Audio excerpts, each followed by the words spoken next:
찬양 시작하기 전에 말씀 먼저 읽고 기도하고 찬양으로 시작하도록 하겠습니다.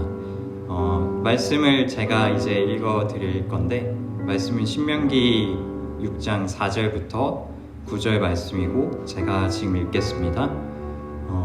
이스라엘아 들으라, 우리 하나님 여호와는 오직 유일한 여호와이시니 너는 마음을 다하고 뜻을 다하고 힘을 다하여 내 하나님 여호와를 사랑하라. 오늘 내가 내게 명하는 이 말씀을 너는 마음에 새기고 내 자녀에게 부지런히 가르치며 집에 앉았을 때에든지 길을 갈 때에든지 누워있을 때에든지 일어날 때에든지 이 말씀을 강론할 것이며, 너는 또 그것을 내 손목에 매어 기호를 삼으며 내 미간에 붙여 표로 삼고 또 내 집 문설주와 바깥문에 기록할지니라. 아멘.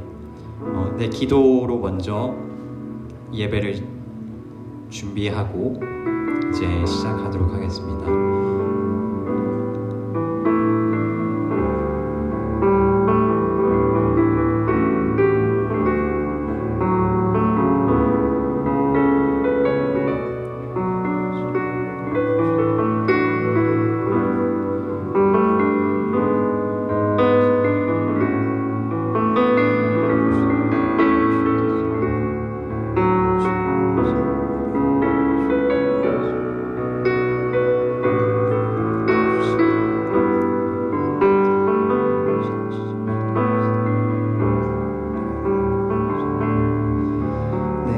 감사합니다. 저희가 모여 예배할 수 없지만 이렇게 온라인을 통해서 서로의 각자 있는 그 자리에서 하나님을 예배하고 하나님을 높입니다. 이 예배 시간 가운데 하나님, 우리의 눈이 열리고 우리의 마음이 열리고 우리의 온 전심이 주님을 향하는 귀한 예배 시간 되게 하시고, 또한 우리의 지혜와 지식의 문이 하나님 앞에 열려져서 목사님을 통해 선포되어지는 그 말씀이 정말 우리의 심령 아버지 붙들고 정말 새롭게 또한 연단되어지고, 또한 하나님 앞에 불순종하고 교만했던 그 마음들, 그 모든 말씀들로 말미암아서 깨뜨려지고 정말 하나님 앞에 다시 한번 새롭게 또한 신실하고 진실되게 또한 하나님의 거룩함을 추구할 수 있는 그런 말씀들 될 수 있도록 하나님 인도하여 주셔서 이 예배 시간 가운데 온전히 하나님만 영광 받으시는 귀한 예배 시간 될 수 있도록 주님 인도하여 주옵소서. 아버지 감사드리며 거룩하신 예수 그리스도의 이름으로 기도드렸습니다. 아멘.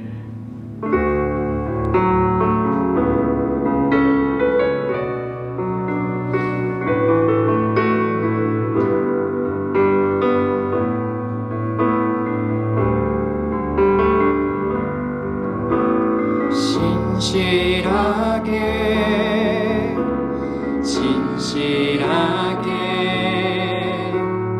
거룩하게 살게 하소서. 진실하게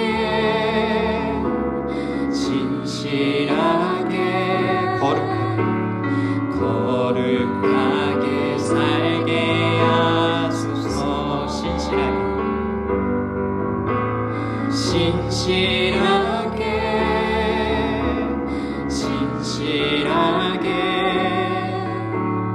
거룩하게 살게 하소서. 진실하게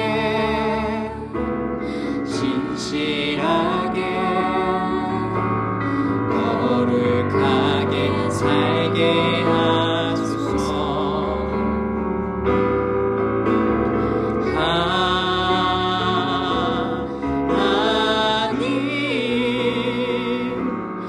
나의 마음 만져주소서.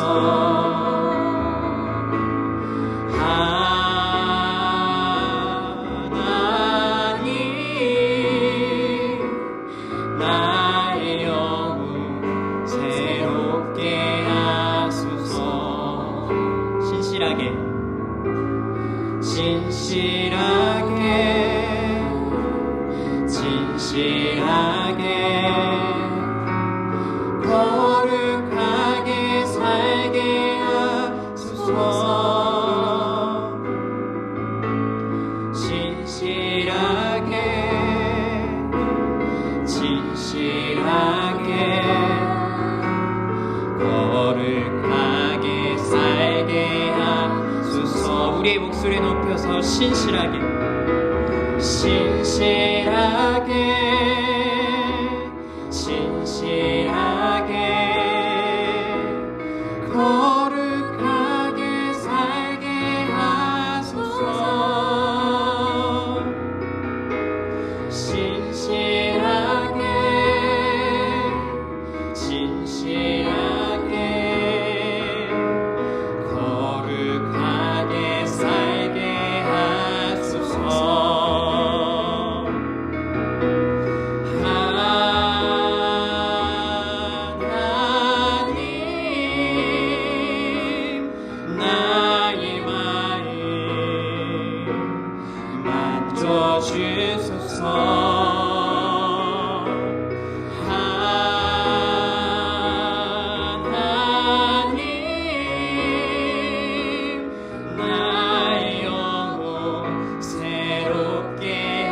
다시 한번 처음부터 고백합시다. 신실하게 진실하게 진실하게 진실하게 거룩하게 살게 하소서. 진실하게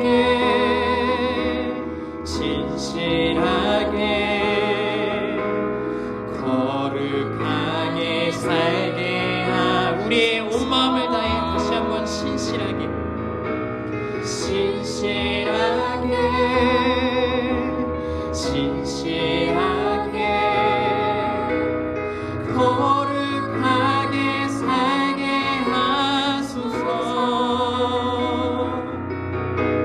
진실하게 진실하게 거룩하게 살게 하소서.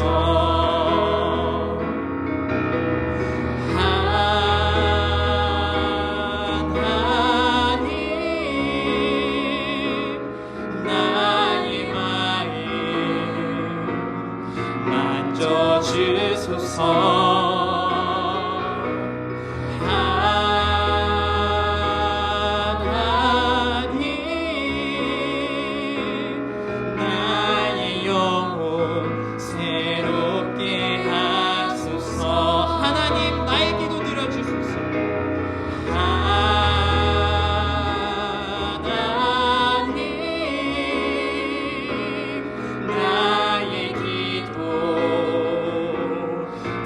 들어주소서.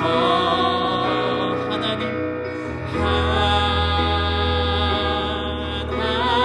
하나님 주의 길로 인도하소서. 주의 길로 인도하소서. 다시 한번 하나님 나의 마음 만져주소서.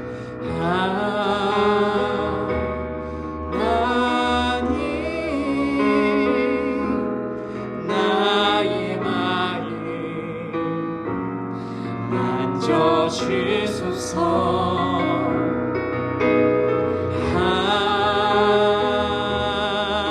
하나님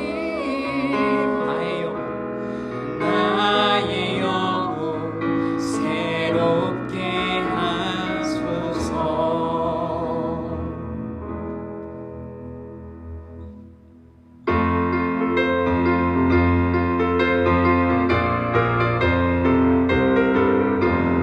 마른 내 영혼 주가 이미 허락한 그 귀한 영생수 주여 갈망합니다. 그 약속 따라서 힘써 간구하오니 오 주여 내 기도 어서. 다시 한번 더 목마른 내 영혼 주가 이미 허락한 그 귀한 영생수 주여 갈망합니다. 그 약속 따라서 힘써 간구하오니 오 주여 내 기도 어서 들어주시옵소서. 주옵소서.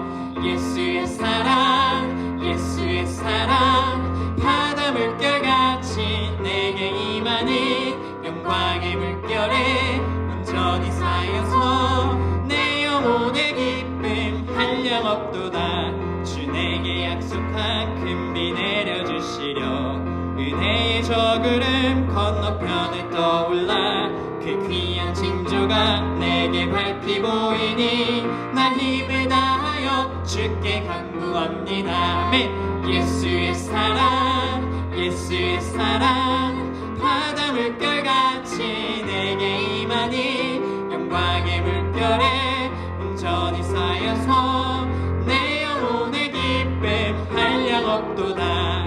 은혜의 소낙비 지금 흡족히 내려 구원의 큰 강물 흘러차고 넘쳐서 내 추억 모든 죄 모두 씻어버리니 나 지금 은혜를 다시 한번 3절로 은혜의 소낙비 지금 흡족히 내려 구원의 큰 강물 흘러차고 넘쳐서 내 추억 모든 죄 모두 씻어버리니 나 지금 은혜를 충만하게 받았네. 아멘. 예수의 사랑 예수의 사랑 바다 물결같이 내게 임하니 영광의 물결에 온전히 쌓여서 내 영혼의 기쁨 한량없도다. 그 차고 넘치는 주의 은혜의 물결 힘차게 밀려와 내게 만족합니다. 아멘. 오 할렐루야로 주를 찬송하오니 내 맘의 기쁨이 항상 충만함이라. 아멘. 예수의 사랑 예수의 사랑 바다 물결같이 내게 임하니 영광의 물결에 온전히 쌓여서 내 영혼의 길 다시 한번 4절로 그 차고 넘치는 주의 은혜의 물결 힘차게 밀려와 내게 만족합니다. 오 할렐루야로 주를 찬송하오니 내 맘의 기쁨이 항상 충만함이라. 예수의 사랑 예수의 사랑 바다 물결같이 내게 임하니 영광의 물결에 온전히 쌓여서 내 영혼의 기쁨 한량없도다. 아멘.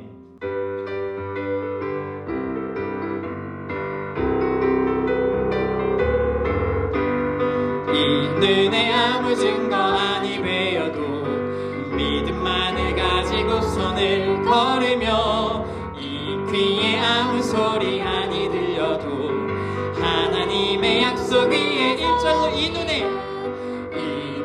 아무 증거 아니 배어도 믿음만을 가지고 손을 걸으며 이 귀에 아무 소리 아니 들려도 하나님의 약속 위에 서리라. 걸어가세 믿음 위에 서서 나가세 의심 버리고 걸어가세 믿음 위에 서서 눈과 귀에 아무 증거 없어도 이 눈이 보기에는 어떠하든지 이미 얻은 증거대로 늘 믿으며 이 맘에 의심 없이 살아갈 때 우리 소원 주 안에서 이루리. 걸어가세 믿음 위에 서서 나가세 의심 버리고 걸어가세 믿음 위에 서서 눈과 귀에 아무 증거 없어. 3절로 주님의 거룩함을 두고 맹세한 주 하나님 아버지는 늘 미쁘다. 그 귀한 모든 약속 믿는 자에게 능치 못해 무슨 일이. 주님의 거룩함을 두고 맹세한 주 하나님 아버지는 참 미쁘다. 그 귀한 모든 약속 믿는 자에게 능치 못해 무슨 일이 있을까. 걸어가세 믿음 위에 서서 나가세 의심 버리고 걸어가세 눈과 귀에 아무 증거 걸어가세 믿음 위에 서서 걸어가세 믿음 위에 서서 나가세 나가세 의심 버리고 걸어가세 믿음 위에 서서 눈과 귀에 아무 증거 없어도 아멘. 네. 이 마지막 찬양은 이제 저희가 처음 부르는 찬양일 텐데요. 찬양의 주된 가사는 저희가 하나님을 더 원한다, 하나님을 참 사랑한다라는 그러한 찬양의 가사입니다. 제가 이제 청년 아이들 중에 일부와 항상 일주일에 한 번씩 정도 큐티를 나누는 시간을 가지고 있어요. 근데 이번의 주제가 이제 예수님이 베드로에게 이제 3번 물어보시는 장면이시죠. 베드로야, 너가 나를 정말 사랑하느냐? 라는 그 장면인데, 그 전에 이제 저는 베드로의 모습을 되게 많이 생각을 해봤어요. 이제 예수님을 만났을 때, 예수님과 동행할 때 그 베드로의 모습, 그리고 예수님이 이 3번 물어보실 때 그 당시의 베드로의 모습, 그리고 그 이후에 이제 베드로의 모습을 되게 천천히 이제 묵상을 하는 시간을 가졌는데, 되게 극적인 변화가 이루어지잖아요, 베드로에게. 근데 이 변화가 있기 전까지의 그 베드로는 이제 자신이 부인한 그 모습을 견딜 수가 없어서 자신의 이제 본업, 자신이 원래 이전에 했던 그 일자리에 돌아가서 정말 낙심하고 있을 때 예수님이 찾아오신 이제 그 모습을 점점 더 머릿속에 이제 그려보기 시작했어요. 그러다가 이제 문득 정말 예수님의 그 사랑이 되게 많이 느껴졌던 게, 예수님은 물론 그 자리에 다른 제자들도 있었지만 그때 당시에 이제 말씀하실 때는 베드로에게 그 모든 집중을 다 하셨었던 것 같아요. 그러니까 제 생각에는, 정말 짧은 생각이지만, 예수님이 베드로 한 사람을 위해서 그 자리에 가셨겠구나. 정말 자신이 사랑하는 그 제자가 어떻게 죽을지까지 미리 다 아신 그 상태에서도 베드로를 이제 위로하고 싶으셨던 것 같아요. 그리고 그 사랑, 너가 나를 사랑하느냐? 라는 그 질문 안에 정말 뭔가 엄청난 것이 내포되어져 있구나. 그랬기 때문에 이 겁쟁이 베드로가, 이렇게 열정만 가득했던 베드로가 결국에는 마침내 공중들, 대중들 앞에서 예수 그리스도를 담대하게 선포하는 인생을 살아갈 수 있었구나 라는 이제 그 생각을 해보게 됐어요. 그러니까 얼마나 위대하신 사랑인가. 한 사람을 위해서 찾아가신 그 예수님의 사랑, 마찬가지로 우리들의 지금의 삶 속에서도 예수님께서 이렇게 동일하게 저는 찾아오실 것이라고 믿고, 정말 베드로처럼 때로는 부끄럽게 고백할 수도 있어요. 예수님, 제가 예수님 사랑하는 거 예수님이 아시죠? 라고 이제 고백을 할 때에도 있을 것이고, 담대하게 또 예수님 말씀 따라서 살 때도 있을 것인데, 그런 베드로의 삶과 마찬가지로 우리의 삶 속에서도 이 사랑의 고백을 우리가 놓치지 않고 살아가는 우리 모든 성도님들 되었으면 좋겠습니다. 다 같이 이 찬양 부르시겠습니다.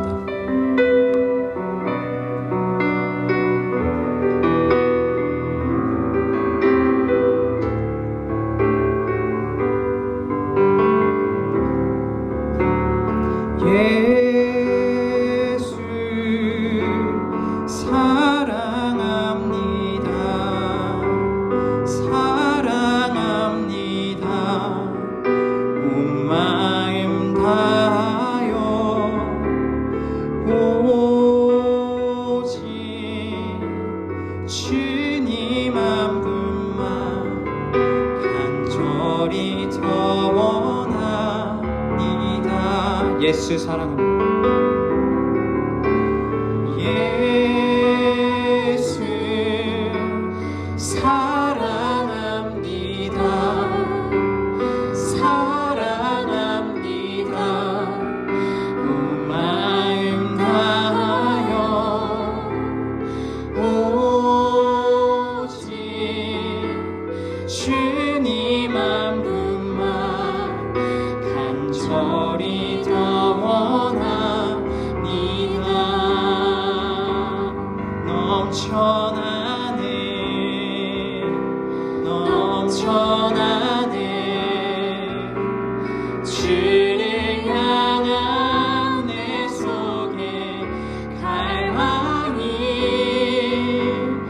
주님께로 날 이끌어 주소서. 주님을 더 원합니다. 예수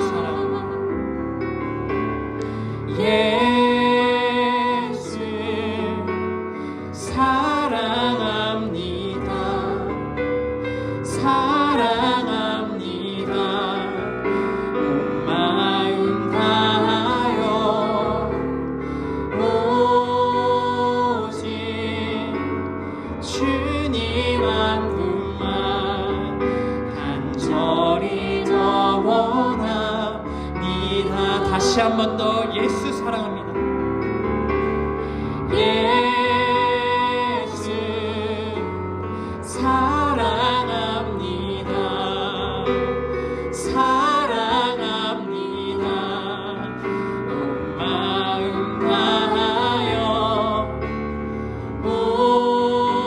오직 주님 한 분만 간절히 더 원합니다. 넘쳐나네 넘쳐나네 주를 향한 내 속에 갈망이 주님께로 날 이끌어 주소서. 주님을 더 원합니다. 넘쳐나네 넘쳐나네 넘쳐나네 주를 향한 내 속에 갈망이 주님께로 날 이끌어 주소서. 주님을 더 원하. 다시 한 번 더 넘쳐나네 넘쳐나네 넘쳐나네 주를 향한 내 속에 갈망이 주님께로 날 이끌어 주소서. 주님을 더 원하니 우리의 목소리로 넘쳐나네 넘쳐나네 넘쳐나네 주를 향한 내 속에 갈망이 주님께로 날 이끌어 주소서. 주님을 더 원하. 마지막 다시 한 번 더 넘쳐나네 넘쳐나네 넘쳐나네 주를 향한 내 속에 갈망이 주님께로 날 이끌어 주소서. 주님을 더 원합니다.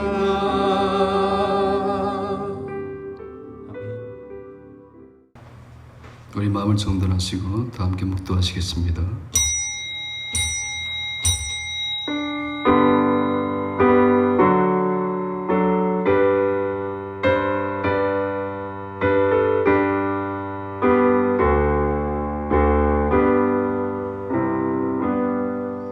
만군의 여호와여, 주께 의지하는 자는 복이 있나니 주는 나의 방패시여 나의 영광이시니 내가 주를 기뻐하고 즐거워하며 지존하신 주의 이름을 송축하나이다. 은혜와 사랑이 풍성하신 하나님 우리 아버지, 이 시간 우리 예배를 흠양하시고 영광 받아 주옵소서. 예배의 시종을 주께 의탁하오며 존귀하신 예수 그리스도 이름으로 기도 올리옵나이다. 아멘. 찬송가 2장 하겠습니다.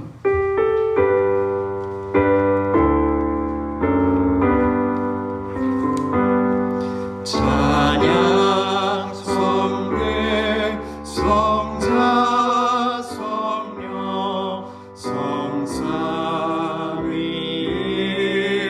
성삼위일체께 영원으로 가기까지 영광이 돌리세 영광이 돌리세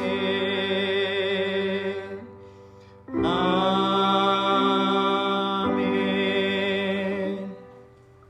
우리 시간 하나님께 참여 기도하는 시간을 갖습니다. 기도하십니다. 살아계신 아버지 하나님, 저희들 사랑하셔서 아버지 자녀 삼아주시고 오늘 이 시간까지 그 크신 내 사랑 품어주시고 함께해 주신 은총의 아버지 감사합니다.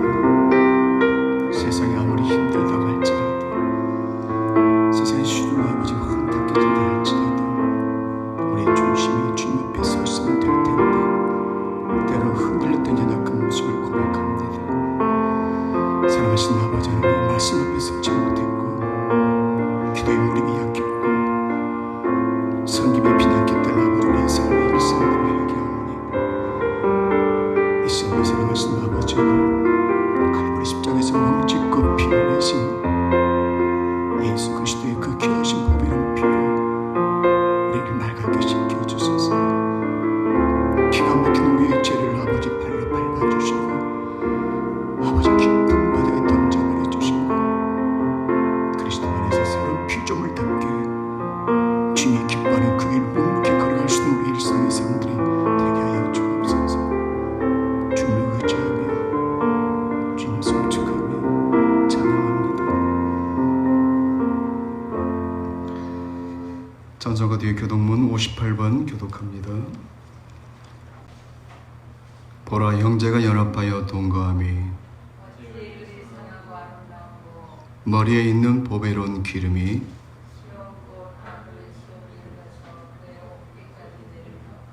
헐몬의 이슬이 시온의 산들에 내림 같도다.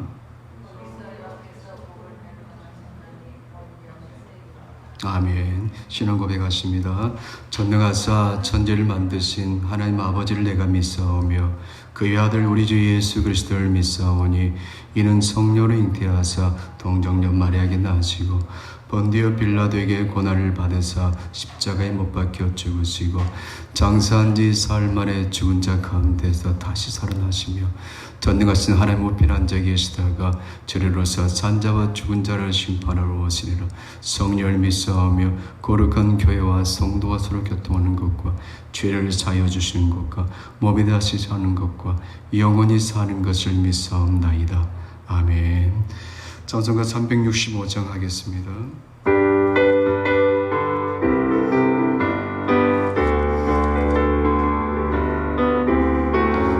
마음속에 근심 있는 사람 주 예수 앞에 다하여라. 슬픈 마음 있을 때라도 주 예수께 아뢰라.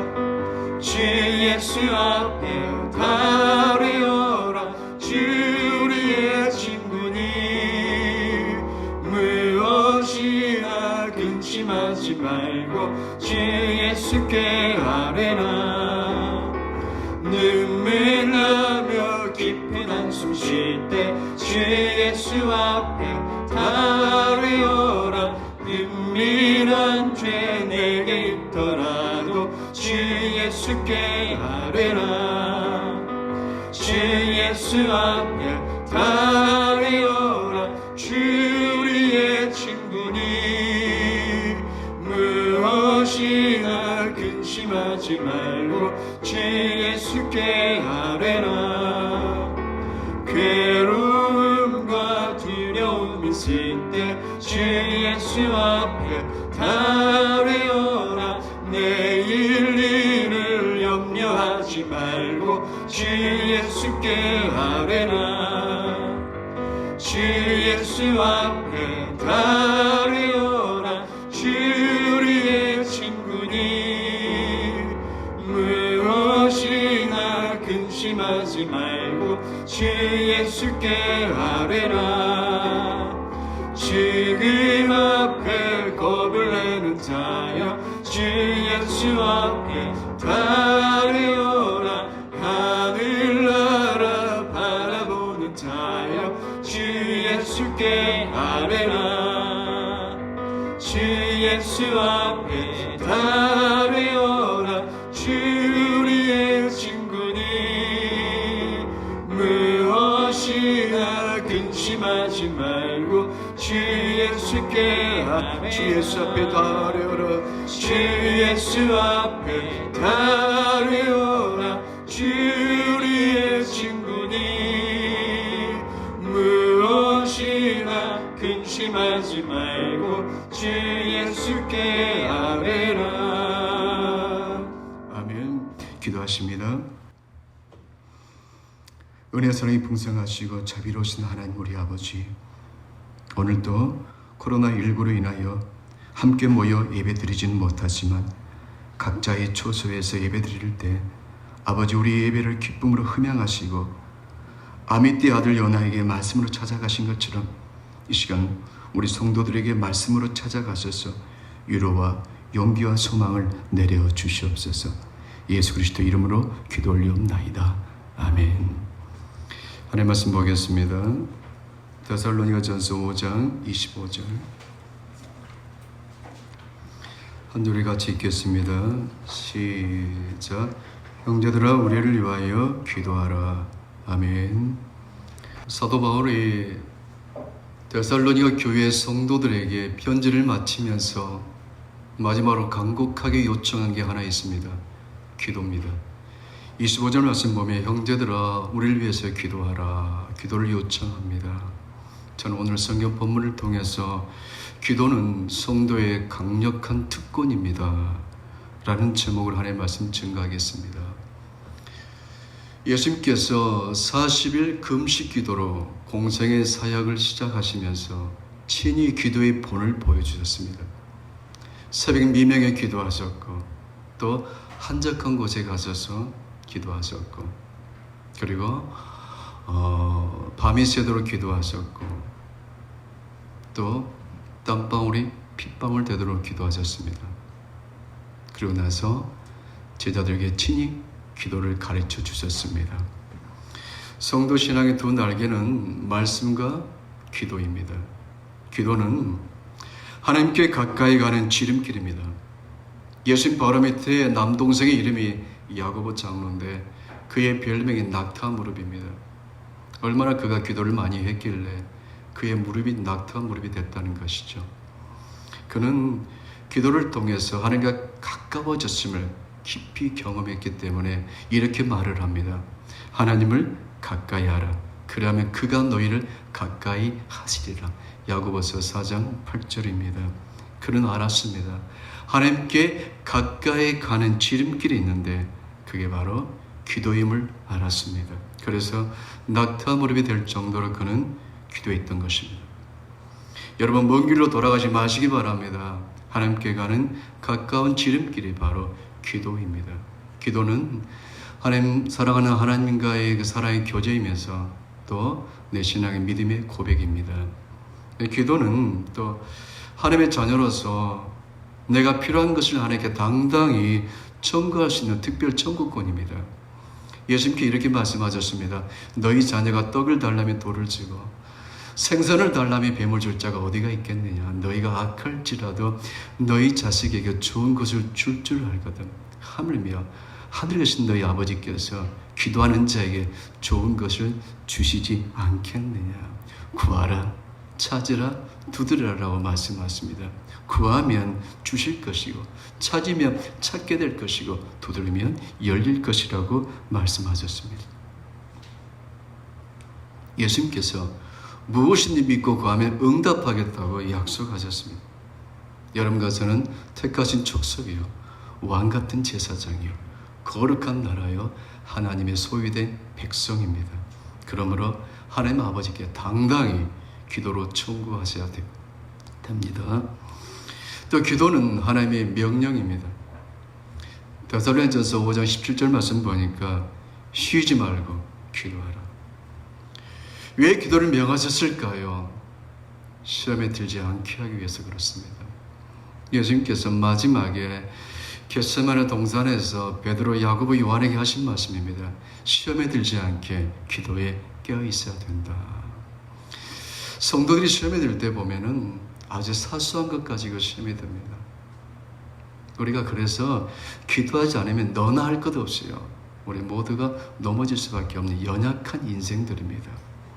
그래서 하나님께서 왜 또 기도를 명하셨냐면은 이 마귀와의 전투에서 승리하기 위해서는 기도해야 됩니다. 우리의 대적에 대해서 사도 바울이 이렇게 말합니다. 우리의 대적은 사람, 혈과 육을 가진 사람과 싸움이 아니다. 악한 정사와 권세와 어둠의 세상 주관자들과 하늘에 있는 악한 영들과의 싸움이다. 그렇게 말합니다. 그래서 우리가 마귀와 대적하기 위해서 하나님께서 6가지 무기를 주셨다는 거예요. 전신갑주를 입어라. 첫 번째가 뭡니까? 진리의 허리띠를 띄우고, 그 다음에 구원의 소망의 투구를 쓰고, 의의 흉배를 붙이고, 평안으로 예비된 복음의 신발을 신고, 믿음의 방패를 들고, 성령의 검을 들고 싸워야 된다, 그거죠. 마귀가 만만치 않다는 겁니다. 그런데 이 6가지 무기를 가지고 잘 활용하기 위해서 반드시 필요한 게 기도다, 그겁니다. 그러면 우리는 왜 기도해야 되는가? 왜 기도해야 되는가? 첫 번째입니다. 성령 충만을 위해서 기도해야 됩니다.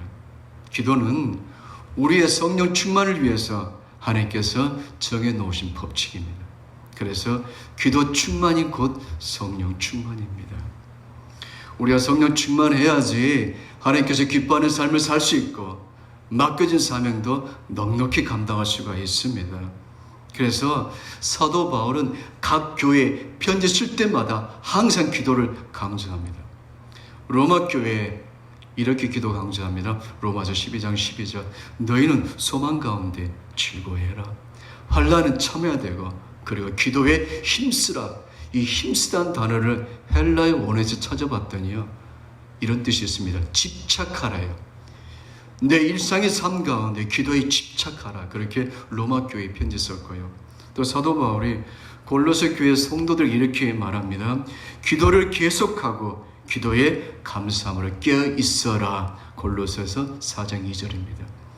또 빌립보 교회 성도들에게는 아무것도 염려하지 말고 오직 기도와 간구로 기도에 힘쓰라라고 빌립보 4장 6절에 또 이렇게 말했습니다.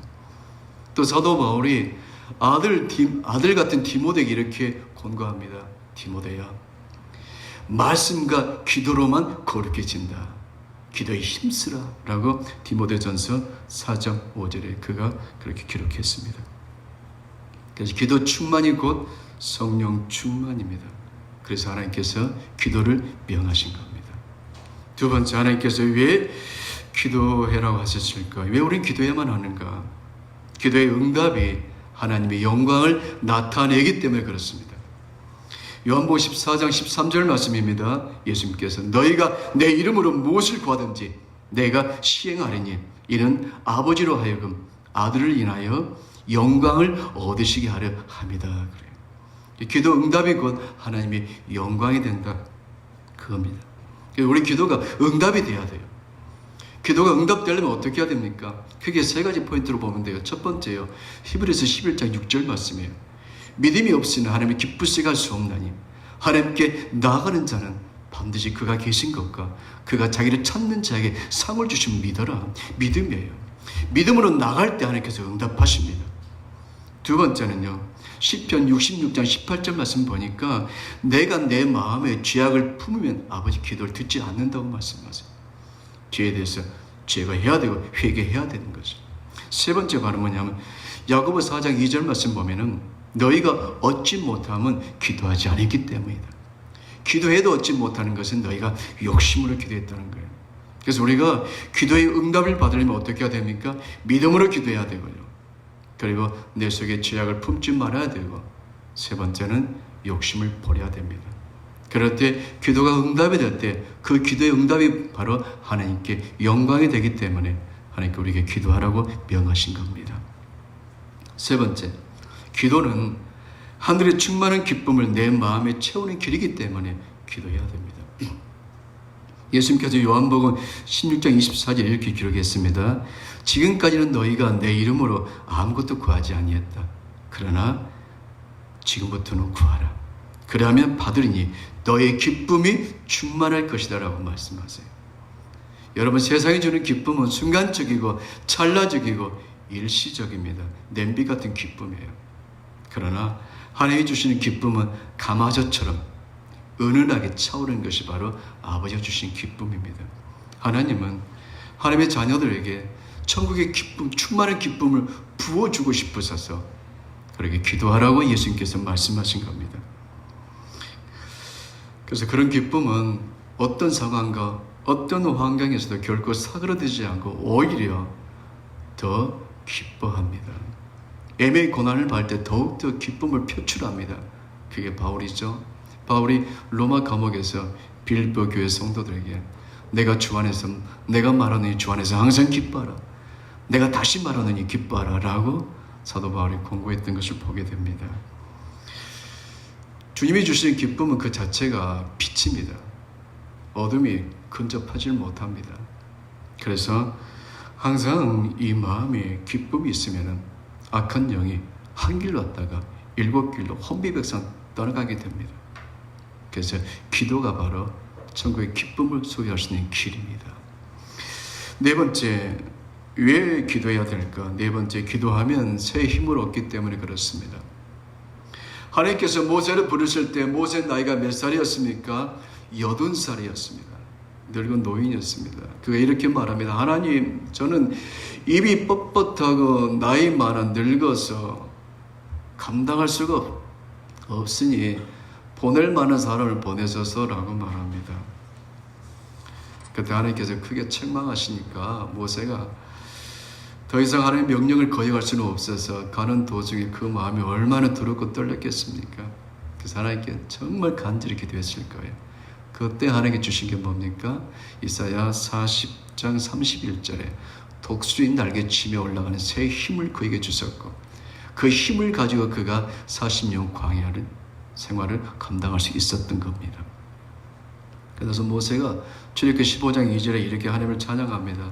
여호와는 나의 힘이라고 찬양합니다. 그가 절박한 마음으로 아버지 앞에 기도했을 때 아버지께 주신 그 새 힘을 그가 찬양했던 것입니다. 다섯 번째 봅니다. 왜 기도해야 되는가? 여러분, 기도는 만사를 변화시키고 불가능을 가능케 하기 때문입니다. 아무것도 염려하지 않고 오직 기도와 간구로 하나님께 나아갈 때 하나님께서 만사를 변화시키고 불가능을 가능케 하십니다. 성경의 위대한 인물들은 한결같이요 큰 믿음으로 기도하는 기도의 사람들이었습니다. 저 눈을 깜짝 뜨긴 사람이 있었어요. 여호수아입니다.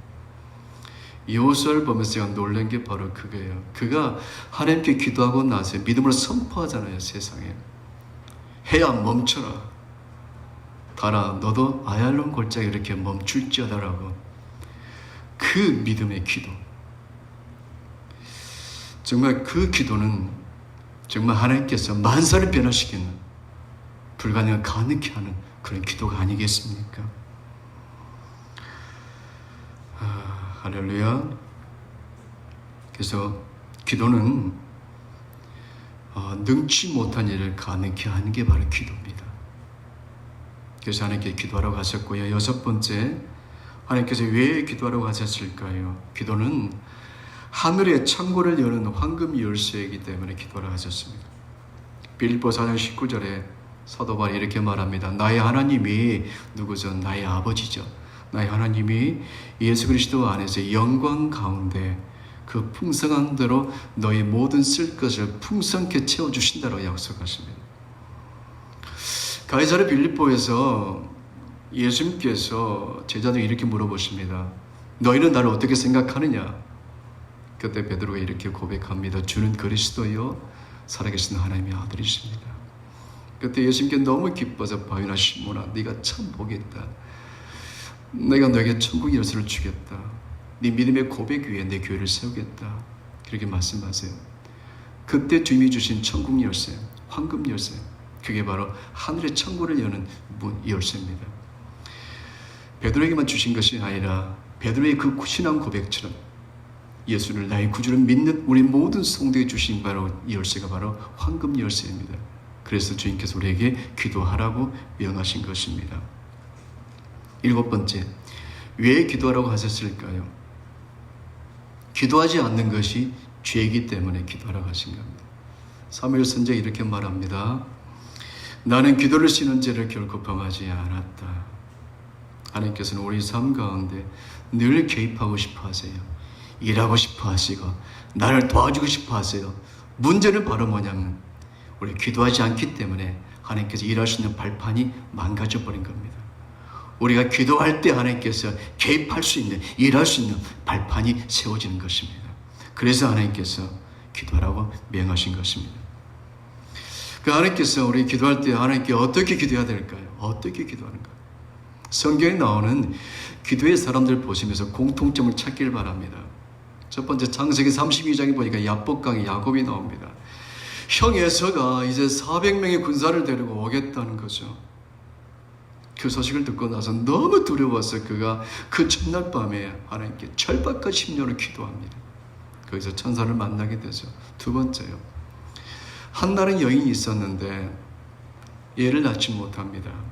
그런데 자기 남편의 또 다른 아내 분인나가 매일같이 격동하니까 그걸 못 견뎌서 그가 실로에 있는 여호와의 성소에 가서 정말 마치 술 취한 사람을 오해받을 정도로 그가 기도하게 됩니다. 그게 한나입니다.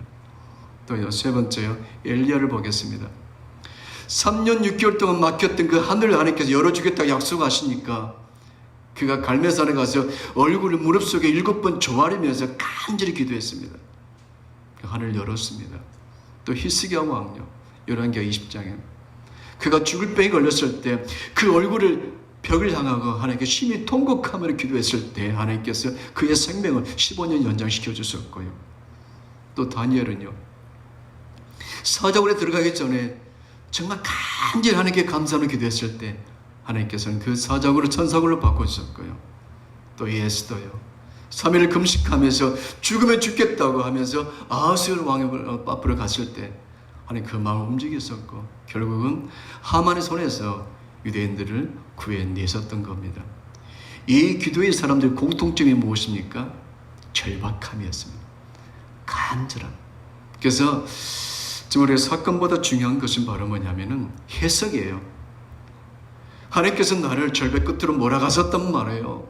벼랑 끝으로 모셨어요. 나를 싫어하고 나를 미워한 것이 아니라 나를 하여금 절박하게 기도하기 위한 아버지의 사랑의 표시라는 것을 해석해야 됩니다.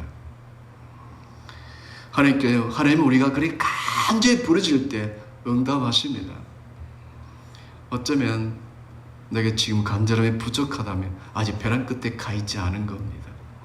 예레미야 33장 3절 말씀에 너는 내게 부르짖으라 내가 내게 응답하겠고 네가 알지 못하는 크고 비밀한 것을 너에게 보이겠다라고 말씀하세요. 시편 50장 15절 말씀에 환난 날에 네가 나를 찾을 건데 내가 너를 건지고 네가 날 영원롭게 할 거라고 말씀하세요. 하나님을 계속해서 절박할 수밖에 없는, 그렇게 가슴을 치며 간절히 기도할 수밖에 없는 그런 상황으로, 환경으로 몰아가실 것입니다. 할렐루야. 근데 진짜 중요한 게 바로 뭐냐면 기도의 내용입니다. 기도의 내용이 정말 중요합니다. 첫 번째 기도 내용은 바로 찬양입니다. 기도는 하나님과의 깊은 사귐이 바로 기도입니다. 우리는 그렇게 생각해요. 우리는 내가 기도 내용을 가지고 하나님께 많이 기도해야지만 흡족함을 느껴요. 착각입니다. 그런 부담에서 벗어나기를 축원합니다. 기도는 그래요. 나를 늘 품어주시는 그 성령 하나님의 은총 안에서 나를 언제나 밝은 미소로 바라보시는 그 아버지의 사랑과 늘 내 곁에 계신 예수님의 은혜를 누리는 것, 그게 기도입니다. 아버지 사랑과 예수님의 은혜를 성령 하나님 안에서 누리는 것, 그것 자체가 기도고요. 그때 나오는 찬양이 하나님께서 흠양하신 첫 번째 기도입니다. 이 기도를 주님이 원하신 겁니다. 그래서 하나님과 친밀한 만큼 하나님 그래서 찬양합니다. 똑같은 찬송가를 불러도요, 그 깊이가 다릅니다. 다윗처럼 하나님 찬양하기를 원하십니다. 찬양이 내 삶의 양식이므로 매일매일 내 입에서 찬양이 떠나서는 안 됩니다. 그 찬양이 바로 하나님께서 흠양하시는 첫 번째 기도 내용입니다. 그래서 우리가 정말 하나님 앞에 쉬지 말고 기도해야 되는데, 그 기도 내용의 첫 번째가 바로 찬양입니다. 두 번째가 뭐냐면 회개입니다. 하나님이 정말 듣고 싶어하는, 하나님께서 정말 흠양하고 싶어하는 기도 내용 두 번째가 바로 뭐냐면 회개입니다. 하나님과 나와의 그 기쁜 사귐을 방해하는 죄, 성도보다 더 연약한 모습이 다 있습니다. 다 있습니다. 은혜가 떨어질 때쯤 되면 그게 여실히 마귀가 치고 들어옵니다. 휘청거리기도 하고 넘어지기도 합니다. 그게 사람입니다. 그것을 하나님께 인정해야 됩니다. 아버지, 나 이것밖에 안 된다고 인정하고요. 그 다음에 하나님의 용서를 구해야 됩니다. 아버지, 잘못했다고. 그 다음에 하나님의 도우심을 구하고 돌아서는 것, 이게 참 회개입니다. 그 회개하는 모습이 바로 하나님께서 흠양하신 기도입니다. 그래서 쉬지 말고 기도하는 것, 그게 바로 뭡니까? 늘 나 연약함을 품고 아버지 앞에 간구하는 것입니다. 그래서 정말 우리가 하나님과 나와의 막힌 것, 그 죄, 그걸 털어내는 것, 그것 자체가 바로 하나님 보실 때요, 하나님이 정말 흠양하신 기도 내용인데, 그래서 하나님이 우리에게 하시는 게 뭐냐면 내 눈에 거슬리게 만들어요. 어떤 사람 모습 보면 되게 미울 때가 있거든요. 내 죄인데 그걸 끌어안고 아버지 그 내 거라고 인정하고 용서를 구하고 나서 돌아서는 거 아버지 들으시는 건데, 그러지 않고 비판하고 판단하고 정죄하면 그 죄는 더 두꺼워져 버립니다. 그래서 항상 눈에 거슬린 게 바로 내 겁니다. 어떤 사람이 말하는 게 귀에 거슬려요. 내 거예요. 양심이 꺼려진 건 내 거. 그래서 아버지와 나와 친밀한 사귐을 방해하는 그 죄, 돌아서는 것, 하나님께서 기뻐하신 찬양이고 그게 기도입니다. 할렐루야. 세 번째가 바로 기도 내용이 바로 뭐냐면 감사합니다. 성도의 감사가 하나님이 영화롭게 해드립니다. 하나님의 기쁨입니다. 시편 50장 23절 말씀 보니까 감사로 제사 드리는 자가 나를 영화롭게 한다라고 말씀하세요. 그래서 우리가 정말 범사에 감사하는 내 일상의 삶이 하나님과 친밀해지는 것이고, 그것이 곧 쉬지 않고 기도하는 것입니다. 복받을 인생은 복받을 수밖에 없는 마인드를 갖고 있고요, 망할 인생은 망할 수밖에 없는 어떤 모습이 꼭 있더라고요. 예를 들어서 보겠습니다. 다윗 왕과 사울 왕을 한번 비교해 보세요. 다윗 왕에서는 이 감사가 그치지 않아요. 그러나 사울 왕을 여러분 보시면요, 그가 하나님께 감사했던 내용이 거의 전무합니다. 없습니다.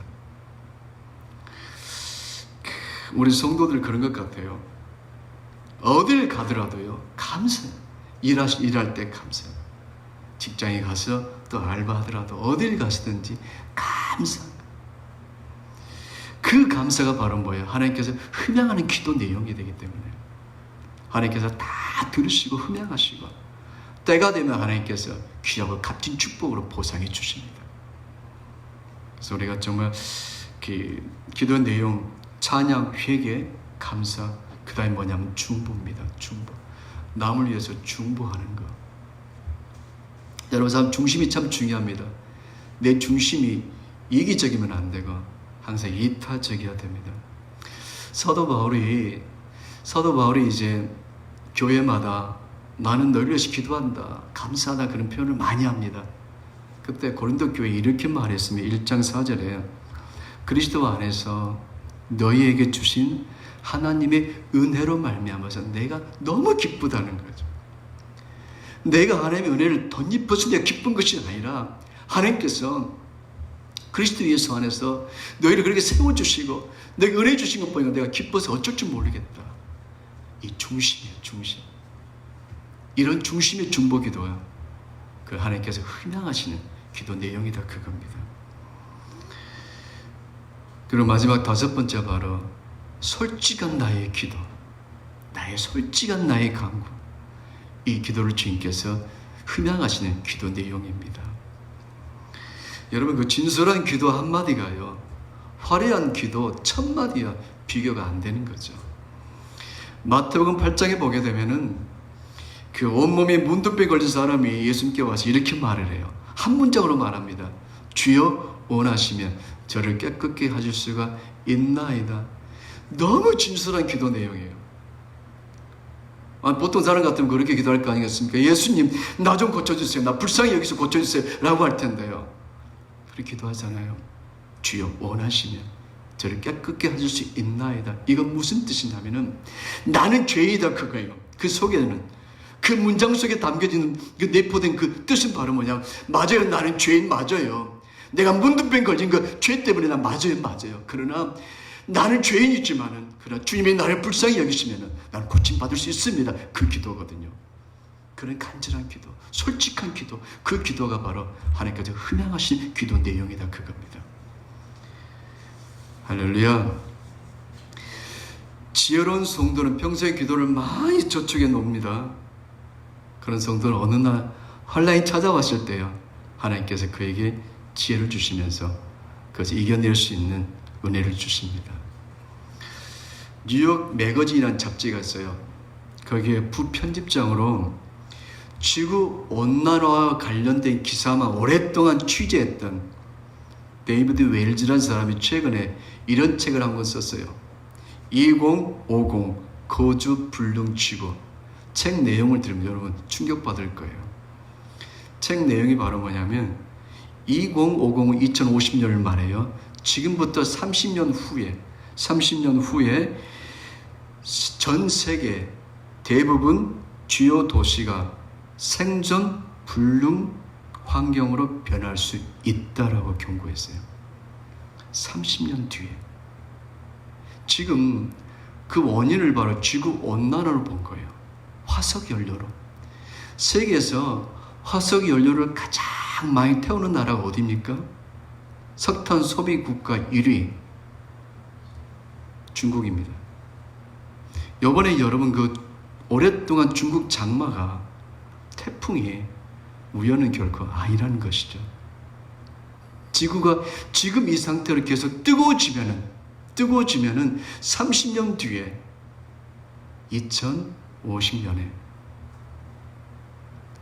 세계 주요 도시마다 연료 소비량이 많으니까 세계 주요 도시는 사람이 살 수 없는 그런 환경이 될 것이다 라고 그 책을 썼습니다.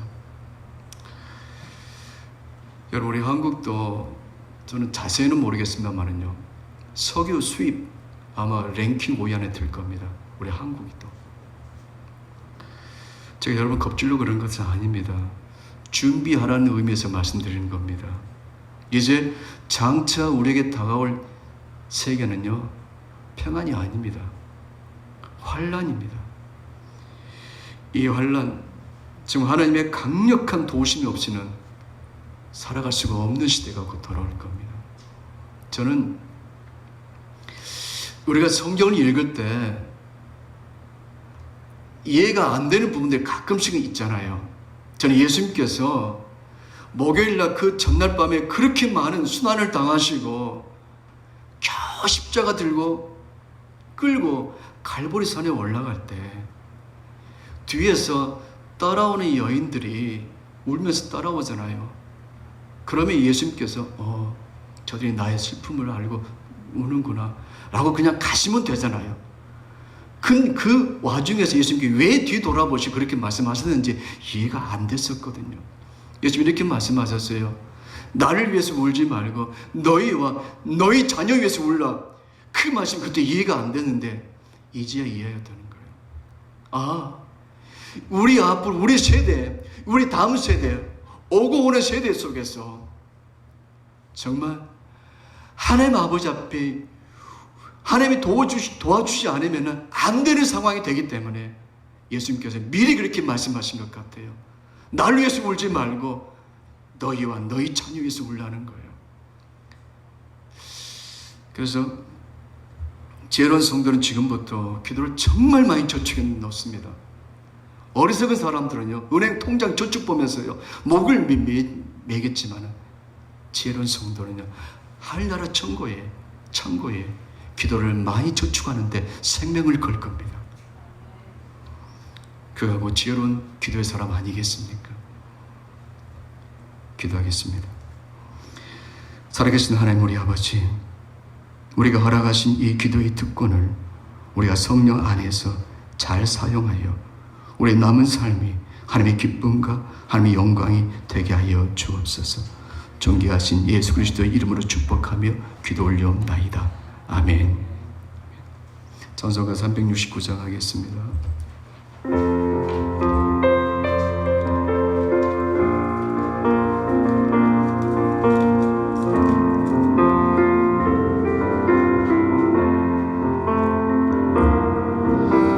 죄짐 맡은 우리 구주 어찌 좋은 친구인지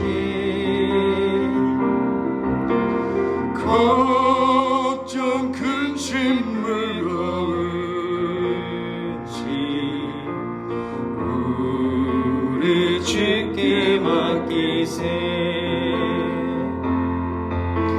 주께 고함 없는 고로 복을 받지 못하는 사람들이 어찌하여 나를 주를 모를까. 시험 걱정 모든 괴로 없는 사람 누군가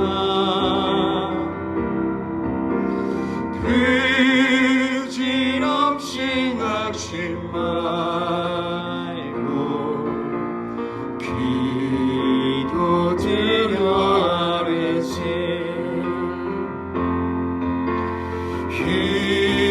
이런 진실하신 친구 찾아올 수 있을까.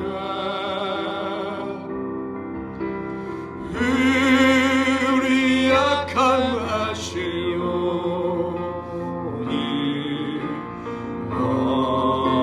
어찌하니 아뢰까. 근심 걱정 무거운지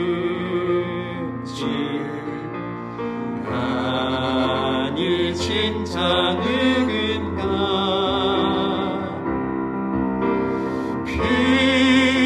피난처는 우리 예수 주께 기도드리세. 세상 친구 멸시하고 너를 조롱하여도 예수 품에 안기어서 참된 위로. 이런 진실하신 친구 찾아볼 수 있을까? 이런 진실하신 친구 찾아볼 수 있을까. 우리 약함 아시오니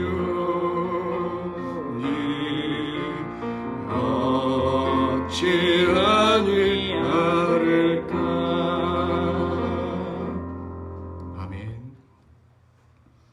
지금은 우리 주 예수 그리스도의 은혜와 우리 하나님 아버지의 크신 사랑하심과 내주 감화 감동 요로 교통하시는 성령 하나님의 은총이 이제부터 하나님과 더욱 깊은 기도의 시간을 갖기를 소망하는 사랑하는 성도들 심령과 가정과 일터와 사업장과 주님의 몸된 교회와 이 나라의 민족과 북한 내 동포들 머리 위에 이제부터 영원토록 함께 계시길 간절히 축원하옵나이다. 아멘. 아버지